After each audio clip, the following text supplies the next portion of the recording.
Yo, what is up guys, Sam Pack here, back with another video, and today we're going to be taking a look at some PS5 headsets. So I finally got my hands on a PS5 and I've been looking for a gaming headset to go with it. I wanted to pick out some headsets that you can currently walk into a store and purchase right now.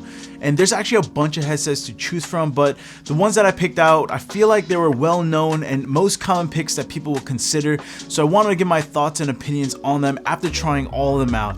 So I'll go through each headset individually, but I won't go through all of the tech specs. But with that said, let's get started. And just a disclaimer, I'm not going to be talking much about the microphone quality of each headset because, to be quite frank, they're all okay. They're not going to have studio quality or anything, so it's pretty much there's no need to really mention it, and that's why I won't be talking much about it in this video. And another disclaimer, I know some of these headphones can be used on a PC, but we're going to focus on how they perform solely on the PS5.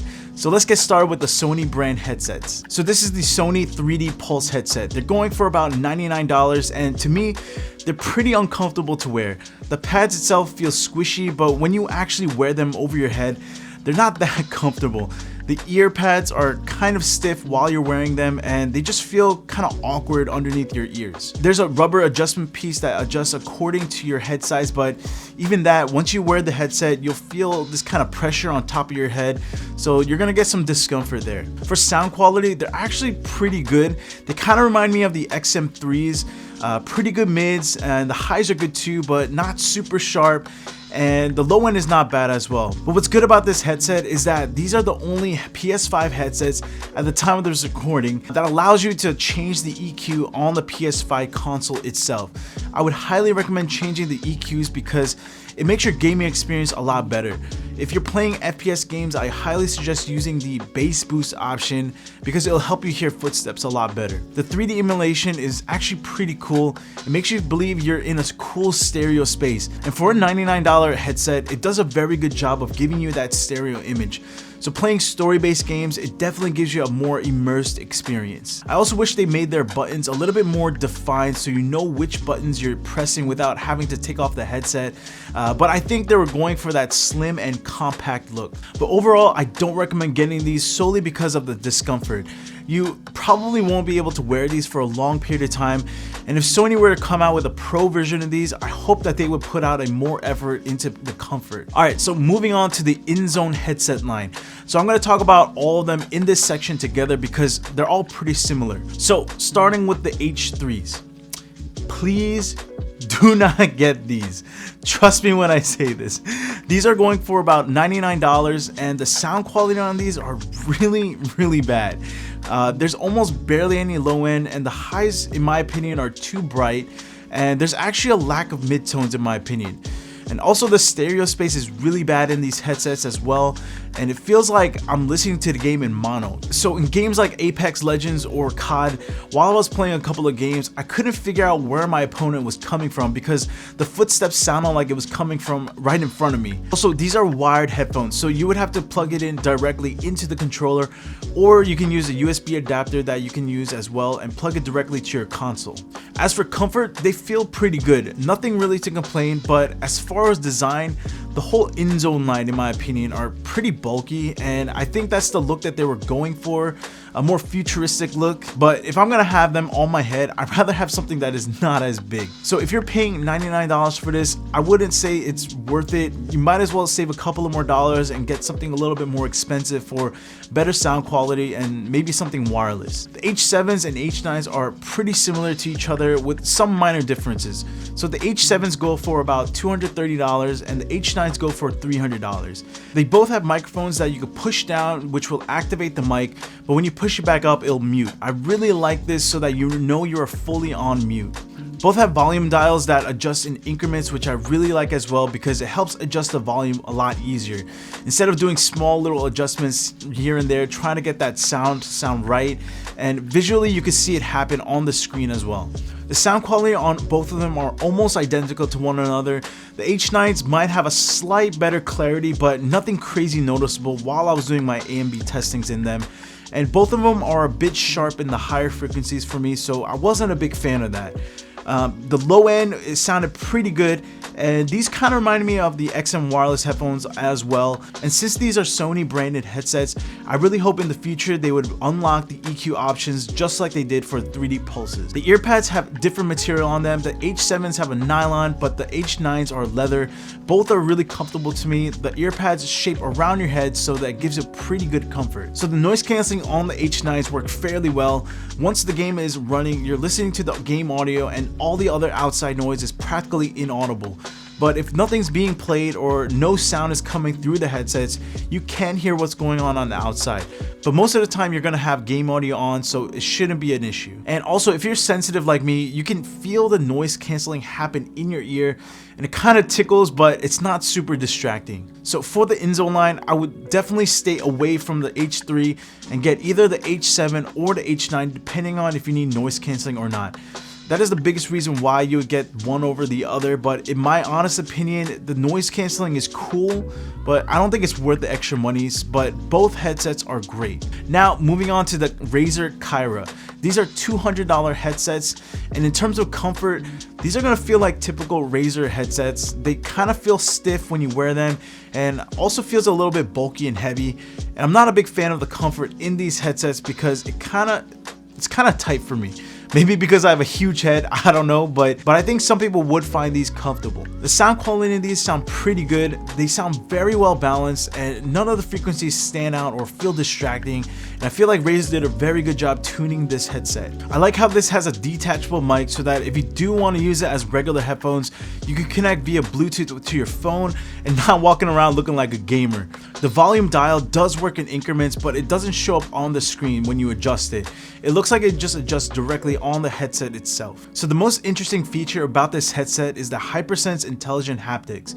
So what this is that it sends haptic feedback into the headset depending on what's happening in the game.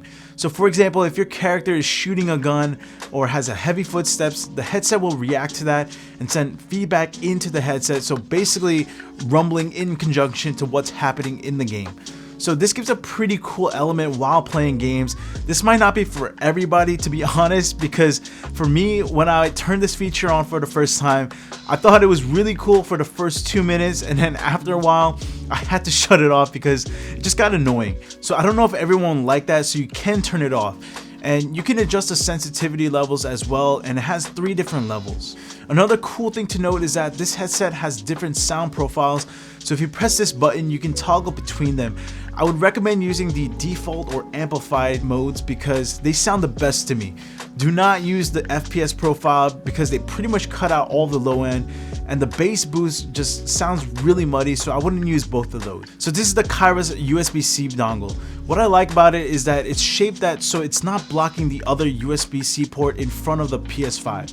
The PS5 only has one USB-C port, which is located in the front panel. And I'll show you guys a comparison between this one and the other dongle in the last headset, and you'll see why I like this design way better. The Kaira is a great choice if you want to play story-based games or want to have a more 4D interaction and have that more immersive experience with the haptic feedback from the headphones. But for me, I don't think they're that comfortable to wear, but the sound quality is good. So the last headset I tested out is the Steelseries Arctis Nova 7P. They go for about $180, but I got lucky and got these on sale for $160. These are the most comfortable headsets out of all of them. I'm a huge fan of these because they feel super soft and snugged onto your ears. It just feels so natural when it's on top of your head, and you don't feel that much weight of the headset. And having a pair of headsets that are super comfortable is a huge factor for me. I really like these mesh ear pads because it feels very breathable, and I don't know about you guys, but my ears get pretty hot while I'm gaming for a long time, so these are perfect for me. I really like the sound quality of these headsets. It has very good clarity and stereo imaging, and overall I think these are very balanced. I really like how the microphone can be hidden by sliding it back in and pull it out when you don't need to use it. Also, I really like the mute button pushes up, showing that it's currently on mute, along with the audible beep, and the microphone itself will light up red. I think this is a very important feature to have. And if you need to, you can also connect a 3.5mm jack to use as well. All the other headphones we went over do not have this option. And some of the things I didn't like about this headset is the dongle. Since the PS5 only has one USB-C port in the front, when you plug this dongle in, it'll block the other port off.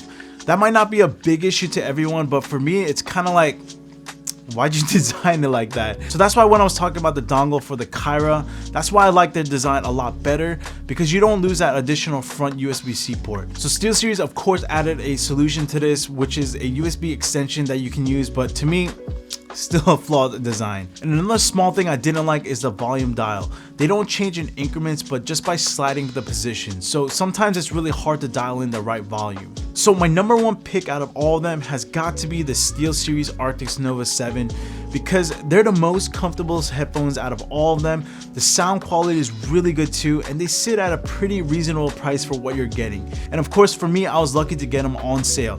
So if you see any of my headphone reviews, I prioritize comfort over anything, because if you can't wear the headphones for a long period of time, especially during long gaming sessions, you're gonna feel fatigue, you're gonna feel your head is gonna hurt, and under your ears are gonna feel discomfort, so you're gonna want to take them off or having to readjust them constantly.